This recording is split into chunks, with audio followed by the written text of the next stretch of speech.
పాప నైజమును పరిహారము చేయుటకే పరిశుద్ధాత్ముడు, అందుకే యేసు క్రీస్తు ప్రభు సైతము పాపము దాని నైజమును గెలవగలుగు బలమును సంపాదించుకొనుట నిమిత్తము ఆత్మీయ తండ్రి ఏర్పాటు చేసిన దీక్షా వ్రతమే 40 దినముల శ్రమ ధ్యాన సన్నిధి.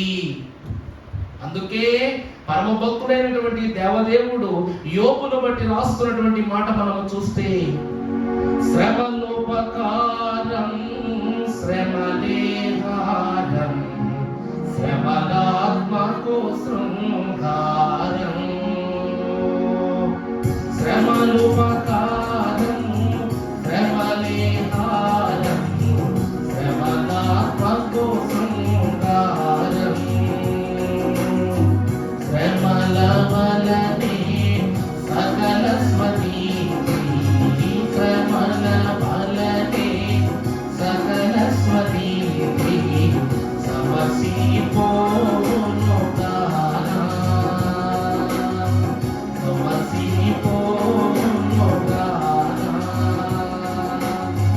శ్రమలు లేనిది